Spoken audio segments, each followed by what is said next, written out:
Good afternoon. It's Friday the 25th of August 2023, just after 1 o'clock. Welcome to UK Column News. I'm your host, Mike Robinson. Joining me in the studio today, Brian Gerrish. Great to be here. And joining us by video link from Damascus is Vanessa Beeley.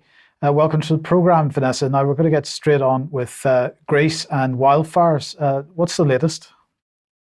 Well, as you probably know, we've reported on the Rhodes fires a couple of weeks ago. We reported on the terrible Maui, Hawaii fires last week. And this week I'm focusing, although I know people are going to scream at me because there are fires all over the place and people have been sending me very interesting information about them.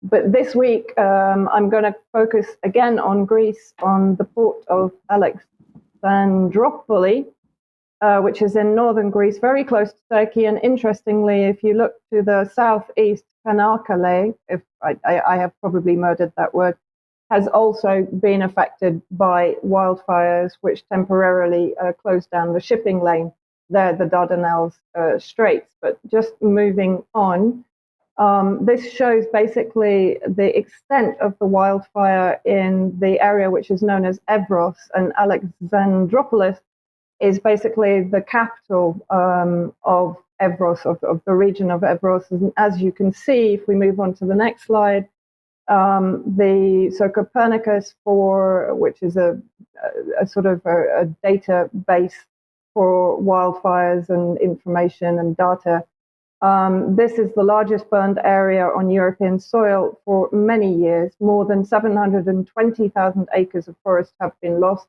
And of course, the usual stories, awful stories of farm animals, children being trapped, migrants that were crossing from the Turkish border into Greece were trapped in the forest because they were too afraid to contact the authorities. There are stories also that in some cases, or in one case at least, they were deliberately trapped and burned in the fires. So another tragedy unraveling. But let's have a look at the importance of Alexandroupolis. We should also, first of all, know that the other two main ports in Greece, which are Thessaloniki and Piraeus in Athens, have considerable investment from both Russia and China. So Alexandroupolis, a sleepy Greek port, has become vital to the war in Ukraine. Let's see why in the next slide or next few slides. So it states quite clearly in this article by The Economist, since Russia's invasion of Ukraine, America's armed forces have stepped up their use of Alexandroupolis to deliver weapons, including tanks, armored personnel carriers, and helicopters. At one recent point, more than 2,400 pieces of military equipment sat on the dock. And then if we look to the bottom, Britain and Italy, among others, that are planning to use the port for military shipments. And then moving on again from the same article, in particular, it provides access to Ukraine via Bulgaria and Romania. Using it as a way station, skirts the Black Sea, which Russia patrols, and the Bosporus, a choke point controlled by Turkey, a member of NATO, but a capricious one. Better still, the port has plenty of spare capacity. This is an important factor relating to the fire, unlike the two larger ports of Thessaloniki and Piraeus, which, as they say, happens to be run by firms with links to, respectively, Russian and Chinese governments. Moving on to the next slide. So basically, they're talking here about drawing up an ambitious expansion plan. Now, I'm sure, Mike, when we talked about this, we actually said to each other, I wonder if there are plans for expansion of the port. And of course, tragically, whether deliberately or not, it would mean that the fire would basically enable this expansion. The port's sorry, can we just go back to that previous slide for a second, Mike? Because there's one important point. What we actually say at the bottom, Mr. Mikhail, we are preparing for a world with different corridors, and it will last long after the war ends. That gives you a very clear indication of the importance of this port to NATO in particular. And then also the port may soon be an energy hub too, with plans for 2 floating liquefied natural gas, LNG, terminals a few miles offshore. These will bring mostly American LNG to Greece, Bulgaria, and other parts of Southeastern Europe, helping them to reduce reliance on Russian gas. So this gives again an indication of the importance of this port to NATO, to reduce reliance of Europe on Russia. Greece and Bulgaria very recently signed a memoranda that changed the energy map of Southeast Europe. They made it very clear in the next slide that the floating natural gas regasification unit in Alexandroupolis is progressing.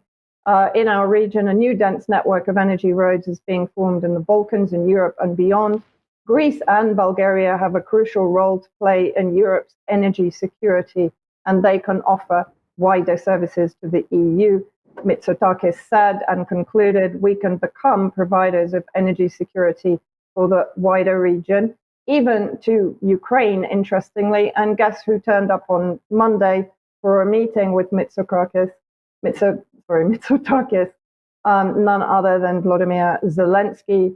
And Greece has given its reassurances that it will continue to support Ukraine, including alleged training for the alleged F-16s that are going to be supplied to Ukraine. No mention of the wildfires by Zelensky, no offer of help, no offer of condolences to the families. He simply turned up to ensure further NATO member state supply to Ukraine. So, obviously it's just a coincidence that everywhere we look at where wildfires are actually burning at the moment, there seems to be development plans for the area that the fires are burning. But that, it's coincidence. Just because it's global warming that's causing this. Yeah. Exactly. So that they can bring in a fossil fuel, LNG. Yes. Okay. Okay. Thank you, Vanessa, for that. Now let's move to the Prigozhin situation. So here he is with Dmitry Utkin as well. These are the only copyright-free images we could find of them both. Now the question is, are they dead or are they not dead? We're starting to see people issue eulogies now. And of course, as we'll see in a second, when Putin was speaking about Prigozhin and the air crash yesterday, he was using the past tense, although no formal identification has been made, so nobody knows for certain whether he is actually dead or not. I just wanted to mention this is the aircraft that crashed. This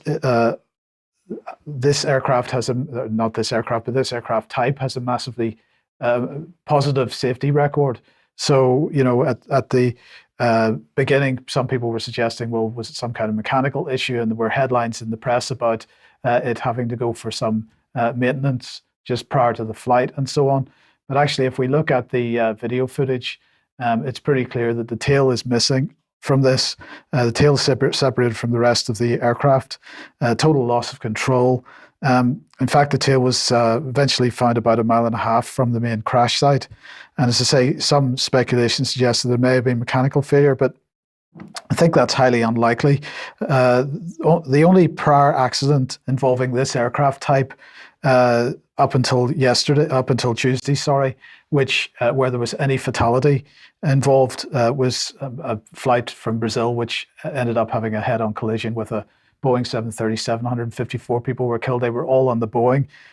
So this is other than that, 0 fatalities up until Tuesday in this particular aircraft. So that probably either a bomb or a shoot down. We're not sure which.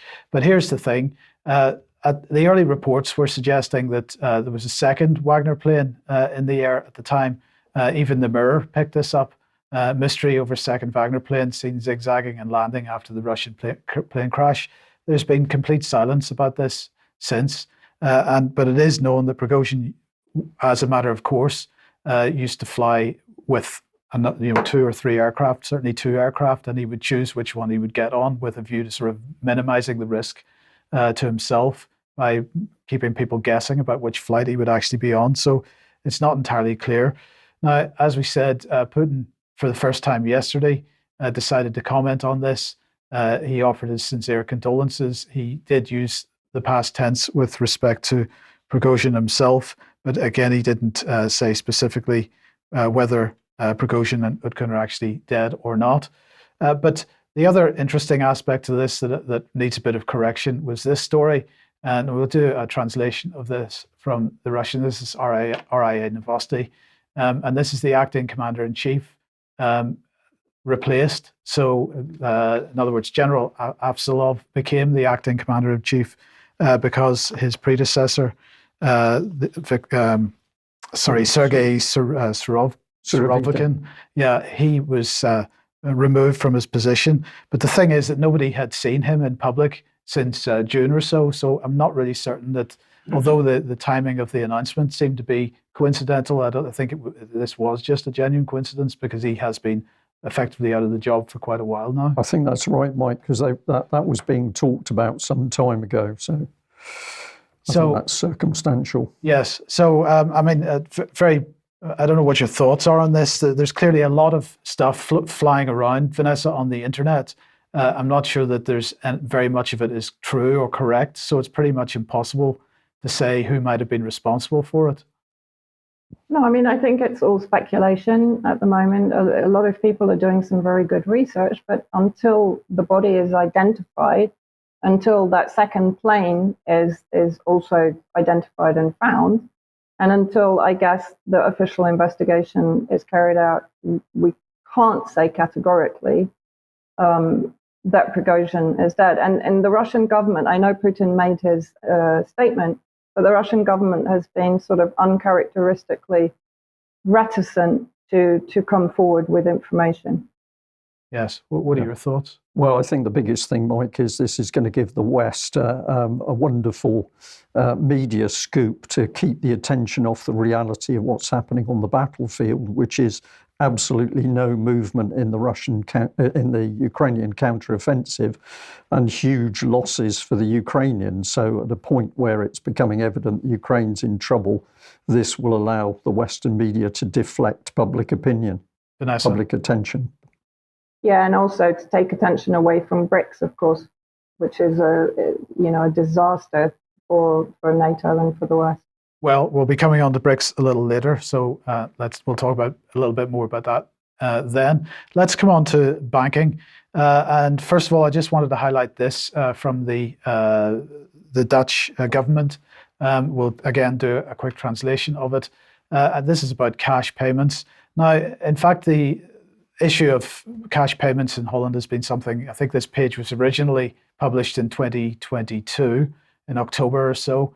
But it was updated in the last couple of days to highlight the fact that there's now a bill going through Parliament. So if we just have a look at this, they were saying that at this time you may pay for all purchases in cash. For cash purchases above 10,000 euros, the seller must conduct a customer due diligence, but not all sellers accept cash. The Cabinet is working on a bill to ban cash payments above 3,000 euros. And that's basically it. So this is the bill. Now, it has been, it was initially laid before Parliament in October 2022, but it's now starting to make progress. And it is sponsored by the finance minister in the Netherlands. So this is a further attempt to restrict the use of cash in another European country. The 3,000 euros is not the worst case. Spain and Italy, I think, are around the 1,000 euro mark. So there are other countries in Europe that have lower levels than this, but we see the direction of travel. Yeah, the thing which is interesting for me, Mike, is that this is policy which is coming up across national borders. It's happening in UK, it's happening in European countries, and therefore the policies that the banks are enacting has to come from some central position. I think that's an easy win. There's something going on. The policy is setting across the borders of nation states. So I wanted to just take a little bit of a look at the banking industry. And first of all, I wanted to draw our viewers' attentions back to two interviews that I did with a gentleman called Trevor Kitchen. This was the first one, Forex and Banking Fraud. And this was essentially about his experiences having identified what he regarded as fraud in the exchange rate and the position of the Swiss franc. This is the gentleman, you can actually see his picture on screen. As a result of him reporting wrongdoing to the authorities, he was absolutely vilified and hounded, and he experienced firsthand the power of the European and the dangers of the European arrest warrant. So if you haven't listened to either of those two interviews, perhaps you might like to do that. But Trevor was kind enough to send me an email with regard to this article. So from US News, regulators' review of over 30 Swiss banks find shortcomings in money laundering controls. And if we get into some of the text, at least, it's pretty simple. It's the fact that there's been an in-depth review of more than 30 banks, and that review has found that a large number failed to meet basic requirements for analysing the risk of money laundering. So this was a particularly interesting article on the back of the fact that we've had Trevor Kitchen giving his experiences, which is when he reported wrongdoing in the banks to the authorities, nothing happened to the banks, but he was put under intense pressure. So what can we say? Well, the first thing that I thought about this particular article was that does shortcomings, is that the new term for criminal corruption? I'm not sure, but that was the headline, that they'd found some shortcomings in the banks. So I thought we'd take a little journey through the Financial Conduct Authority, and here's part of their information. This is dealing with 2021. The total amount of fines on banks so far is 567 million. Thank you, Mike. The figures floating a bit there, 567 million. And they mention National Westminster Bank, but let's have a look through some of the detail. HSBC, we've got 64 million effectively. NatWest is mentioned again, 264. These are all fines for offences, money laundering or breaking the rules. On it goes. Credit Suisse, 147 million. Lloyds Bank, 90.6 million. And another Lloyds Bank, 64, Goldman Sachs, 48 million, Standard Chartered Bank, 102 million, Bank of Scotland, 45 million. What do I think we're seeing here? We're seeing systemic corruption in the banking system, but all that seems to happen is that fines, which are relatively small for the overall assets of the bank, are placed. So alongside this, we've got the situation with gold. Now, I've taken the comment from the Royal Mint, but just if people are not sure about it, this is about the fixing or establishing the gold price, and it gives an explanation as to why gold fixing is used. But if I just have a look at a bit of the text here, put simply, the gold fix is a pricing mechanism which is in action throughout the day. It arrives at a value based on the buying and selling movement within the marketplace on a particular day. The London bullion market is the international home of gold pricing. And down here it makes the claim that to all intents and purposes, gold remains the original and most widespread global currency, carrying what it describes as monetary value throughout the world. Well, I think there's a bit of debate to be had about that, but we'll leave that for another day. Let's just have a look at how it says decisions are reached and why does the price of gold fluctuate. So the bit that caught my attention in how decisions is reached is that it says currently 12 outside participants have accreditation to contribute to the gold price, the LBMA gold price, including Barclays Bank, Goldman Sachs, HSBC and JP Morgan. So as a lay person, it just seemed to me rather strange that banks, which are clearly demonstrating their inability to deal with fraud inside their own banks, are then used to sit effectively on a committee to help fix the price of gold. But it also says that the World Gold Council, which claims 60% of the world gold reserves are held amongst just 5 national governments. It says that central banks are significant buyers of the gold in the gold market, so their buying and selling patterns are carefully watched. So we've now got the interesting situation. The circle goes round because we've also got the central banks helping to fix the price of gold from which they benefit. But here we've got more on the market itself, and it's talking about when the prices are set and who administers them. Let's have a listen to this little video clip where the bullion market is talking about itself. The LBMA is the world's authority for precious metals. We are the standard-setting organization that defines how precious metals are refined as well as traded around the world. It's our job to ensure the quality and the integrity of the metal itself, as well as the market participants. Our members are leading firms involved in the full life cycle of precious metals, from being mined, from rock in the ground, being refined, being transported, being stored, and then finally being sold, whether as a bar or as a piece of jewellery. These miners, refiners, banks, trading houses, ETF providers, security companies, vaults, even central banks must follow LBMA standards for the benefit of customers around the world. Our board has an independent chairman as well as non-executive directors, which ensure the independence of the governance of the LBMA. But there are also elected market directors who sit on the board and ensure the market is steering the development of the association. Beyond that, we have many subcommittees and working groups in which market participants can be engaged in steering everything that LBMA does. We provide quality control for the metal produced, and we set high standards for business conduct. And we're also the voice of the market for governments, regulators and investors. We do that through the Good Delivery List and the Global Precious Metals Code. The Good Delivery List defines what's acceptable when it comes to the appearance and the shape of the bars themselves. It's also considered the de facto international standard for gold and silver. The Global Precious Metals Code is a code of conduct which promotes a fair, effective, and transparent market. It provides market participants with principles and guidance to uphold high standards of business conduct. All of this creates confidence in the market for all participants. We work closely with the commercial vaults as well as the Bank of England, and the vaults only accept bars which meet the good delivery standards.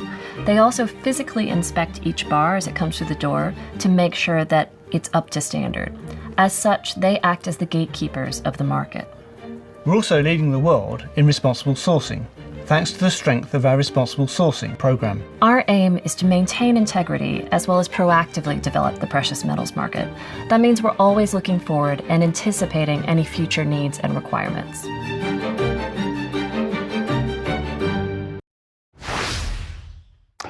So, just my opinion on this, we've got banks that can't deal with the corruption inside the banks and the money laundering. They're huge concerned about that, working alongside and in the very organisations that are working to create independence or independence of governance over gold. They're giving a voice to the marketplace, including the regulators, and we should have confidence in what's happening here.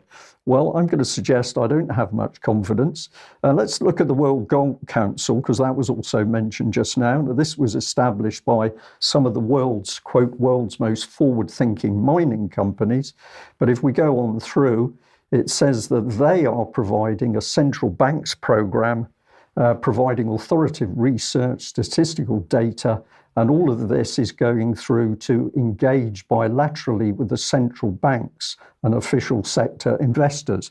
So this is a wheel within a wheel, but we should believe that those mining companies are working in partnership with the banks, who we've already seen have got massive problems with the corruption. And if we have a look at some of the governance issues, this is the gentleman who is the chief executive, David Tate. Now, we're not suggesting that he has done anything wrong in any way, but it's very interesting to see that he's worked as the global head of fixed income macro products at Credit Suisse. And he's also had a career with Goldman Sachs. So we've got people moving through the banking system in and out of the organisations which are working to control the gold price. And if we add a bit more to the mix, we're back on the currency situation. And we've got this Reuters report from December the 6th, 2022, a mere 80 trillion, what they described as a blind spot. The Bank of England is concerned because there's a 80 trillion hole. Let's have a look at some of the comments. Pension funds and other non-bank financial firms have more than 80 trillion of hidden off-balance sheet dollar debt in FX swaps, the Bank for International Settlement says. And then it just tells you a little bit about what this is, what the whole thing is about. An example where a Dutch pension fund or Japanese insurer borrows dollars and lends euro or yen before later repaying them. And there's been a history of problems with this sort of transaction. It's a minor issue. It's a little blind spot over 80 trillion. The missing dollar debt from these swaps, forwards and currency swaps is huge. The Switzerland-based institution said. So this is the Bank of International Settlements. But I'm going to highlight again that we shouldn't be worried because this is just a little bit of a blind spot. If we have a look at Thomson Reuters Practical Law and encourage people to visit this really excellent website, it's got quite a lot of detail about the lead bank regulators. And of course, we see the Bank of England is leading there with the Prudential Regulation Authority and the Financial Conduct Authority that's putting out those minor fines on the banks. It gives the purposes of the Bank of England, ensuring monetary and financial stability and oversight of the system. And then it tells us about some other authorities. So we've got the Treasury here, the Payment System Regulator, Financial Ombudsman Service, Financial Services Compensation Scheme. And previously we had an input from the European Banking Authority. So probably it's the Treasury we should pay attention to. But of course, if we go back to the Bank of International Settlements itself, a few months ago, in fact, UK column highlighted that their innovation hub had come to London and given itself full diplomatic immunity. But here we've got a quote from their general manager, Augustin Carstens. The BIS, together with its partners, is taking a leading role in coordinating the work of the central banks on technical innovation. And of course, BIS working in partnership with the Bank of England, and everything that is conducted here is essentially digitizing a system which we can identify with major corruption problems. So I'm just going to suggest to our audience that what we've got here is the strange situation of a Swiss bank operating with diplomatic immunity alongside the Bank of England. Both of these two banks are well aware of the depth of the corruption in the whole of the banking system, but nobody's talking about that. So my comment is that the Bank of England is complicit in both the secrecy and preservation of a banking system that the man on the Clapham omnibus, to use that expression, would regard as institutionally corrupt and unfit for purpose. And the key point of my report today is that alongside the banking corruption, we have those same banks working to control the gold price, which supposedly is helping to underpin the whole scheme. So we'll do more on this in due course. Okay, let's move on. If you like what the UK Column does, you'd like to support us, please head over to community.ukcolumn.org. There are options to help us out there. You could pick something up at the UK Column shop, but please do share any material you find on the various platforms, especially ukcolumn.org and ukcolumnextracts.co.uk. Now, we just want to remind everybody that tomorrow on Glasgow Green at the Commonwealth Monument, that's 1 p.m. tomorrow, there is a peace rally for peace and freedom.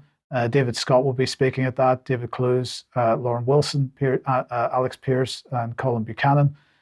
So do get along to that if you're in Glasgow. Okay, thank you for that. And this is just to thank you for an email that was sent to me with this attachment, IoT News, Advanced Lithium Battery for the Global Smart Meters Industry. So if you've got worries about smart meters, could be a water meter, electricity meter, a gas meter, or even a heat meter. What's this about? Well, we've got a company here, a Chinese company, Eve, providing comprehensive solutions for smart meters across the board. But this is the statistic, 1.7 billion lithium batteries. So you can make of that what you like. Do you want it in your house? I'll leave you to decide. Okay, Vanessa, let's come back to you and bring us up to date with what's going on in Syria, because it looks like a new, well, how do we describe it? A new campaign kicking off. No.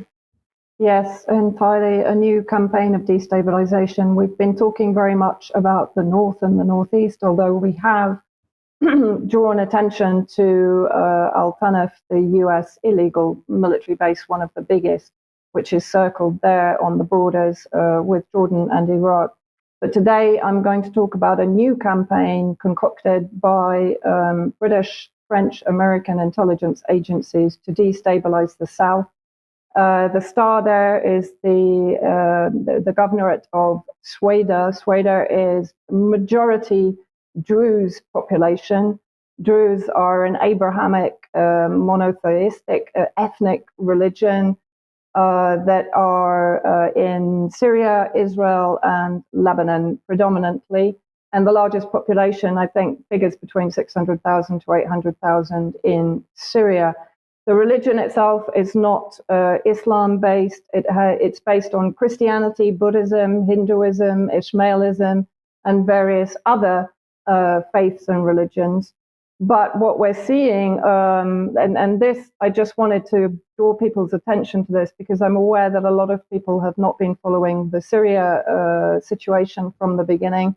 But in 2018, I covered an ISIS massacre, which was one of the worst during the 12 years of war against Syria in Sweida, in the eastern villages particularly, but in Sweida city itself.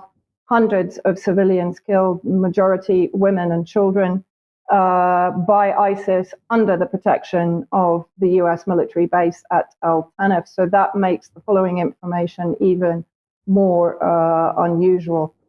So first of all, this is according to information that has been put out by leading media figures in Syria, based, I'm guessing, on Syrian intelligence information. And so I'm going to go through it. I've taken out the most important points, so not all of the points are included. So first of all, the claim is that there were meetings in Paris between French and British intelligence between May and July, and the head of the so-called Syrian Brigade Party, effectively a derivative of the Free Syrian Army, the original moderate so-called rebels inside Syria, based in the south. It is believed that Qatari funding, of course, Qatar refused to normalize with President Assad and Syria during the recent normalization with Saudi Arabia, UAE, etc.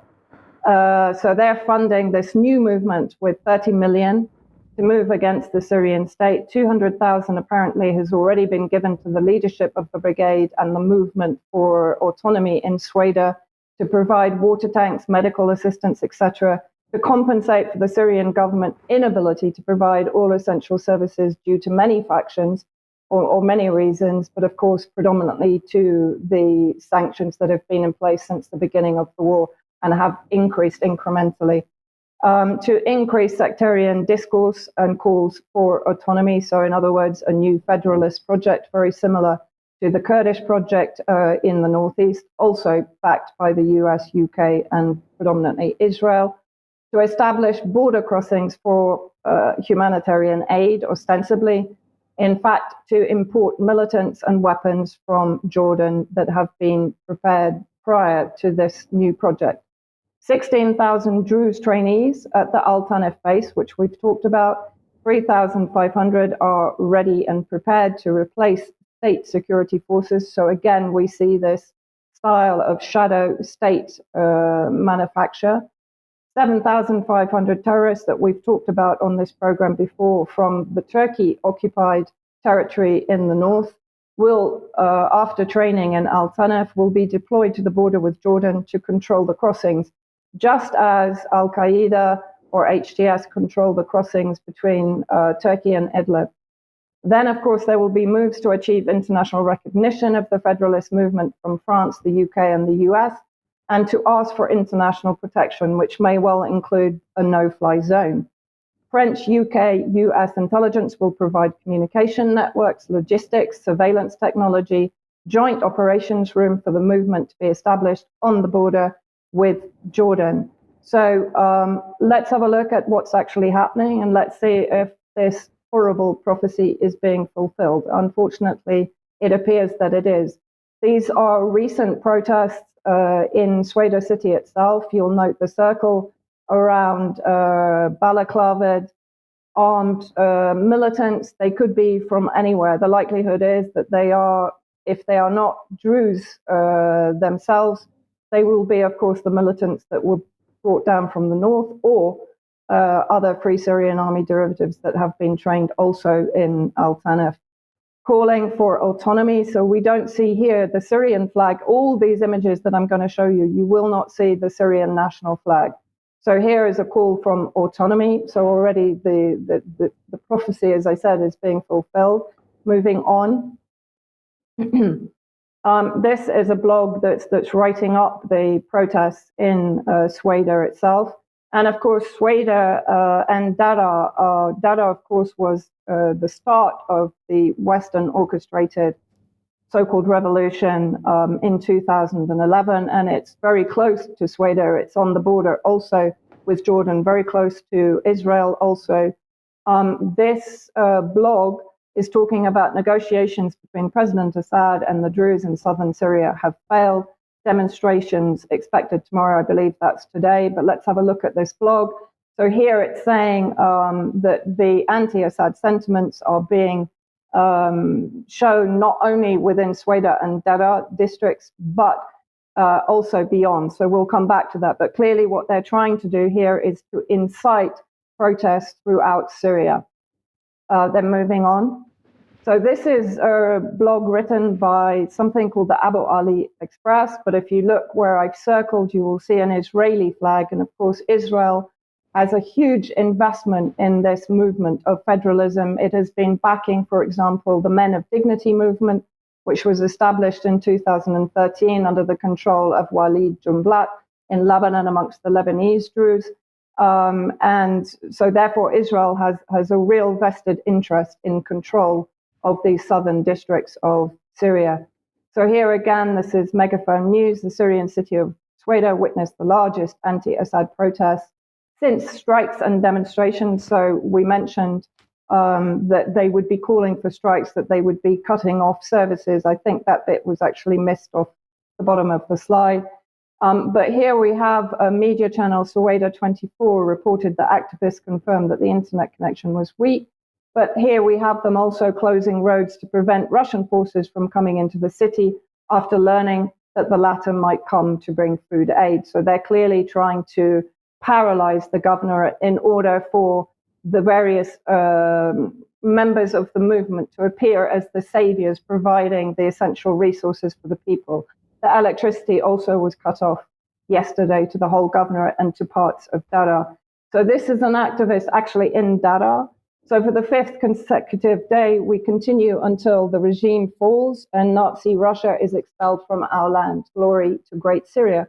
Well, interesting that Nazi Russia, that terminology is employed there, but we'll see why shortly if we move on. So this is a video of the actual Sweida protests, I think a couple of days ago, produced by the Sweida 24 media channel. Just roll that. شباب كلنا بتعرفوا شو النظام شو عم يشتغل النظام بالمحافظه الكل بيعرف شو النظام شو عم يشتغل بده يعمل فتنه بين الطائفه والعرب الشعب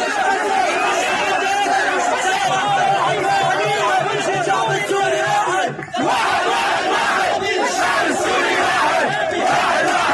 واحد الشعب السوري واحد الشعب السوري واحد الشعب السوري واحد Just a quick comment on that. What he's actually saying is that we are one people, Syrians are one people, and yet I will repeat, there are no women in these protests. There are no Syrian Arab Republic flags. There are only the Druze flags and Free Syrian Army flags, so the former French colonialist flag.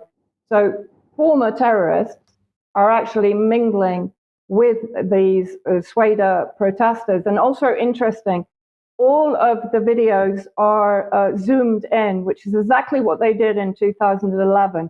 We now have some zoomed out video footage, which shows that the protests are relatively small. So exactly the same kind of theatrics that we saw back in 2011. But the main channel that is producing information at the moment is this one, Sweida 24, based in Sweida itself. Let's have a look at who they are. You will remember that I did a report on the BBC Captagon documentary where it's claiming that President Assad personally and his family is creating a narco state in Syria. that was also collaborated on by various media channels in Syria, including Sweida 24. And let's see, of course, the opposition are now picking up from that BBC documentary, claiming that Assad has turned Syria into a narco state, becoming Pablo Escobar of the Middle East through Captagon. So clearly the BBC rushed through that documentary in preparation, one can assume, for this movement. So here we have an article. I just want to show how this works. So you have Sweida media on the ground, citizen journalists and so on, just like in 2011, producing the images and the narratives, picked up by AP, Associated Press, and Reuters. Residents in southern Syria raid ruling party offices, block road as protests over economy intensify. And then let's see who then picks it up. So Times of Israel picks up exactly the same story from AP, and Sweida 24 provided the photos and the story. So very familiar pattern here. Ronan Al-Tainan was a very prominent Western activist for regime change inside Syria. I've had many arguments with him. But let's have a look at who he is tagging in this tweet. BBC Breaking, Sky News Break, Martin Chulov of The Guardian, Peter Tatchell, Bianca Jagger, Clarissa Ward of CNN. And of course, he's basically taking the narratives back to 2011 and the alleged peaceful protests. And moving on, here he's called Free Syrian Army Soldier. He's talking and he shows a video of the burning of President Assad's picture in Sweida itself. But if you look on the right, I've circled there, one, he supports Ronan Tainan's project trying to criminalize President Assad.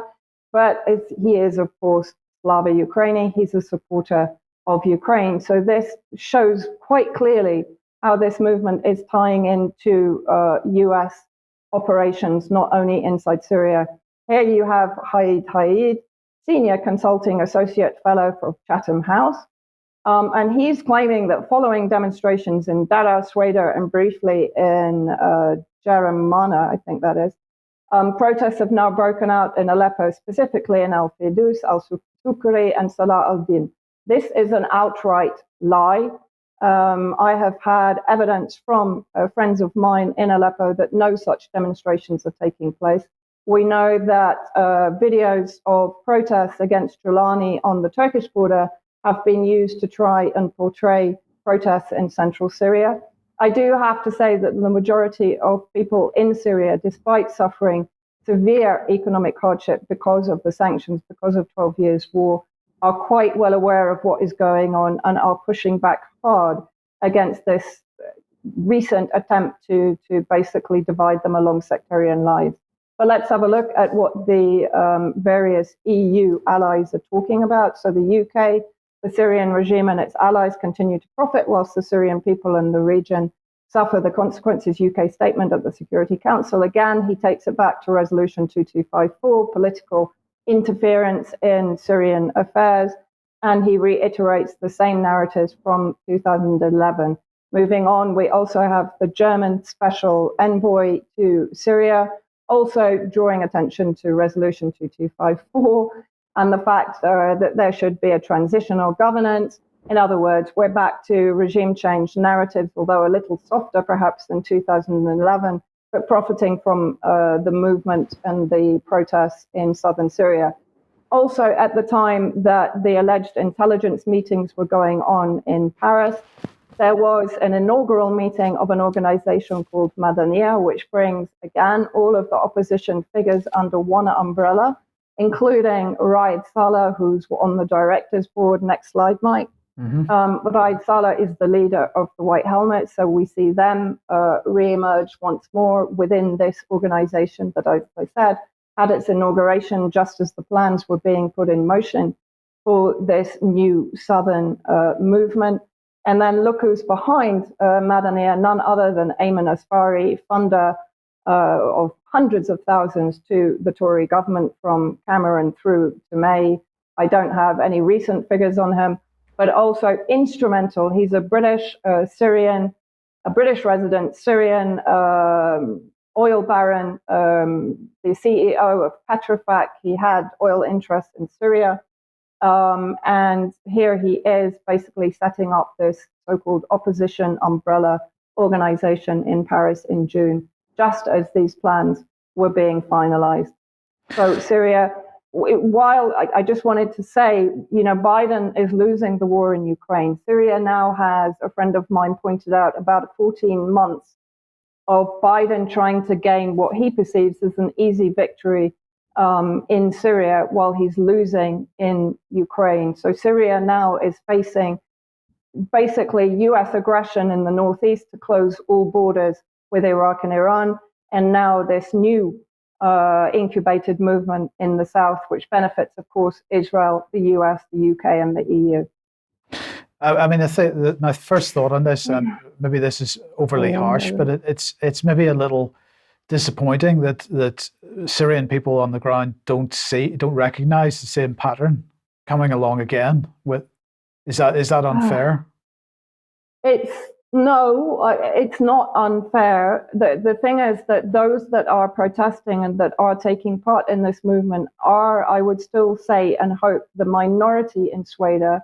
Of course, the fear is that minority has the backing of both Al Tanf US military base, of Israel, and of the terrorist militants that are not inconsiderate in number, that are moved down to that region.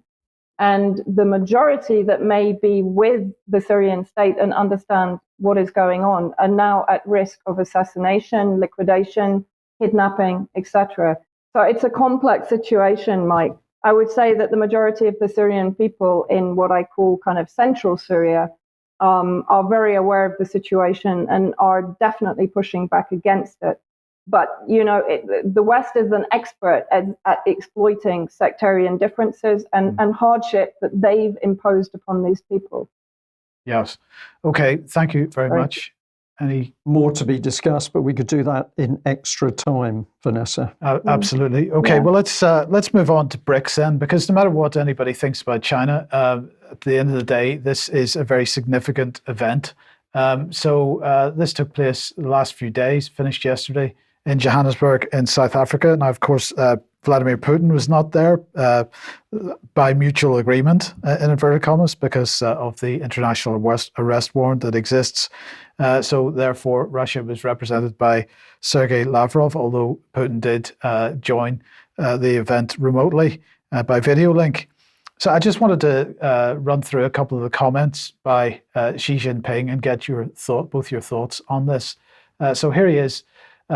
He was made these statements on Thursday. Is that yesterday? Lose track. We need to promote development and prosperity for all. Every country has the right to development, and the people in every country have the freedom to pursue a happy life. So I thought this was a very interesting statement, of course, because he's referring to the old colonial past.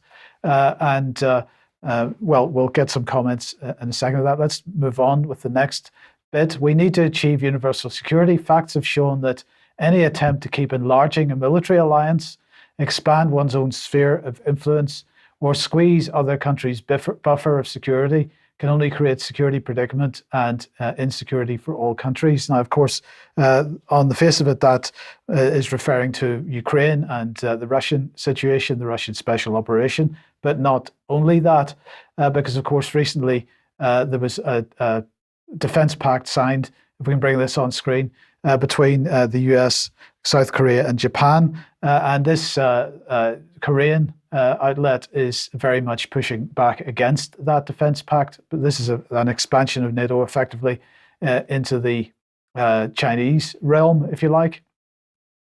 And so this news outlet is running a campaign against this US, Japan, South Korea trilateral agreement and the potential of where it's going to go. So a quote from this is saying a military alliance between South Korea, the US, and Japan will lead to an adversarial relationship with China, Russia, and North Korea, and dramatically worsen inter-Korean tensions on the Korean Peninsula. We object to the three leaders integrating their countries in a trilateral military alliance. So we'll come on to this a bit more in a second, but coming back to Xi Jinping then, Here's another thing he said: we need to stay committed to exchanges amongst civilizations and mutual learning. One flower alone cannot make a beautiful spring. Only blossoming of a rich variety of flowers can bring spring to the global garden. So, this, on the face of it, seems like enthusiastic support for the idea of national sovereignty and so on. He went on to say, deliberately creating division with the assertion of democracy versus authoritarianism and liberalism versus autocracy can only split the world and lead to a clash of civilizations. So, Vanessa, I'd be interested to get your thoughts on that before we move on to the next section of this. Well, I mean, I think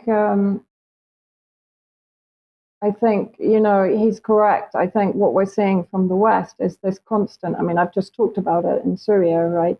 The West benefits from division. China and Russia seem to benefit from unity and from countries working together to develop their own resources, etc. So, yes, I think it's correct. Yes. Okay, well, let's move on then. We've got a little bit of video here of the announcement of the new BRICS Development Bank. We have decided to enter formal negotiations to establish a BRICS-led new development bank based on our own considerable infrastructure needs, which amounts to around 4.5 trillion US dollars over the next 5 years, but also to cooperate with other emerging markets and developing countries in future. Our resolve extends further to also establish a BRICS contingent reserve arrangement. We are working towards related initiatives in our economic deliberations to further strengthen our intra-BRICS cooperation. So the point here is they don't want to play with the West anymore. And I think this is the key point here. What's the difference between this new development bank and what we've seen with the World Bank and the IMF in the past? Well, this quote from Dilma Rousseff probably highlights it. Our financial support is provided without onerous conditions. And of course, as we've seen many, many times in the past, infrastructure projects in Africa, other developing nations have needed to be funded. They've been funded through the IMF and so on, and they've been funded in such a way that there have been preconditions, not only in terms of political change within a country to a Western narrative, but also financial change within a country to a Western narrative, and so on. So, and also a lot of the contracts went to Western companies as well. So this, on the face of it, if we accept it at face value, is something completely different. So now let's now look at the South African president here, Ramaphosa. Let's have a listen to what he had to say. We have decided to invite the Argentine Republic, the Arab Republic of Egypt, the Federal Democratic Republic of Ethiopia, the Islamic Republic of Iran, the Kingdom of Saudi Arabia, and the United Arab Emirates to become full members of BRICS. The membership will take effect from the 1st of January 2024. So that might seem like expansion, but of course not military expansion is the key point here.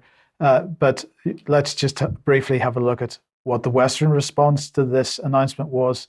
Well, the headline in the Telegraph from Con Coughlin, the Defence and Foreign Affairs editor, was BRICS is now a motley crew of failing states.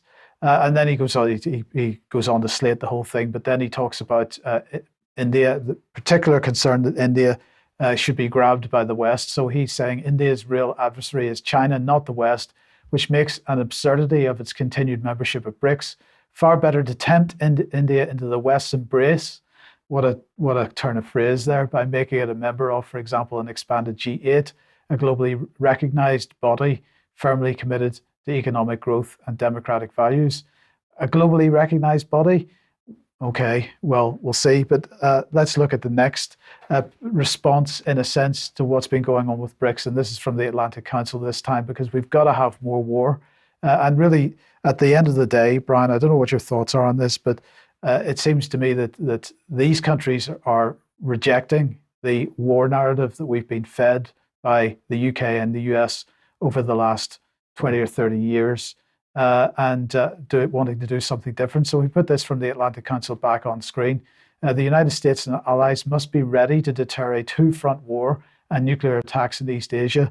So they're saying that, well, instead of recommending that the US maybe wants to organize some kind of peace, instead they need to increase the military presence in the region because that's going to help, isn't it? Well, war is good for the West, Mike. It's as simple as that. It's good for the banks. It's good for the banking system. And of course, the objective is divide and rule. So war is good for the West in all respects. And that's clearly the agenda here. I just want to say, though, the Telegraph has sunk to the pits because they can't come out with a respectable analysis. They have to use, what was the word? Motley crew. Yes. Can you not do better, Telegraph? And the answer to that is no, I don't think so. Well, let's end on some positive stuff, and this is to do with the good work of our UK column viewers. And a gentleman called Gary sent me an email, and I'm really going to take you through his email because it's very, very interesting indeed. It's to do with the company AccuRx, which I spoke about a couple of days ago. This is the company which is taking data from GPs and making appointments for people. He said, this is something I wrote in September 2020. At that time, I was getting many prompts to use AccuRx, so I looked into them as best I could, then promptly filed it and forgot it. You might find this interesting. Well, Gary, you're absolutely right, because I found it fascinating. It says that AccuRx is collecting what's called structured QOF data, that's quality of outcomes framework money. Now, this is anecdotal because it's a quote from a doctor, but basically he was saying he used the system for 2 weeks. 50 texts were sent out, and that produced him £2,000 of QOF monies. And then it is claimed here that each QOF point is worth £194.83. So data becomes money, is what we're being told. Here's some of the information that's going to be collected about you. Anything from asthma to whether you smoke, alcohol intake, blood pressure, flu vaccination, plus your name, date of birth, NHS number, mobile address, email address, demographic data. Plus, I found this particularly interesting, correspondence between you and your healthcare professional and between healthcare professionals about you. Now, this is all coming from the email. Everything I've seen looks to be well researched, but if there's more people out there that can check this, that will be very good. Add in another bit here. It says you can't use the NHS National Data Opt-out to stop AccuRx receiving your data. However, the NHS's data controllers can, and they have a department which does exactly that, the Clinical Research Data Link, or CPRD, and it received more than 10 million in revenue last year. Now, Debbie has already mentioned this organisation, but just so we know what we're looking at, first of all, the scale of AccuRx, 98% of all GPs in England are using this system, so our data's being hoovered up. But here's CPRD, 60 million patients, including 18 million currently registered, but this comes straight back to the MHRA that has failed everybody in terms of safety over vaccines. And here we are, CPRD has developed world-leading services based on using real-world data to support clinical trials and interventional studies. So this data is not being put to good use for the patient in the first instance or our health. It's being used to support clinical trials, and I think that says it all. Well, we'll end on this one, which is more happy news. Thank you very much to Linda for sending this through. Several people told me about this. The BBC has had to ask, why has Radio 4 listenership dropped? Please give us feedback, says the BBC. Why do you think this is happening? Well, lots and lots of people commented. We've just picked up on one here. This gentleman, Daniel Fuchs, said, "I loved Radio 4 and all its news programmes for over 30 years, but your coverage of the Corbyn years exposed you as a cheap little propaganda outfit that peddles lies. Hope that helps." So it's been very clear that the public are really telling the BBC what they think about them. And I would imagine that the BBC managers are beginning to get even more wobbly. We need to end it there. Yes. Okay, Vanessa, thank you very much for joining us. For those of you that are subscribers of UK Column, join us in a few minutes for extra time. We will be dealing with some of those matters to do with Syria and banks in a little bit more detail, but also having a little bit of fun. We must end there. Thank you all very much, particularly people who are supporting the UK Column financially. We can only do what we do with your financial support. Thank you all very much. And we'll be back at the same time on Monday. See you then. Bye-bye.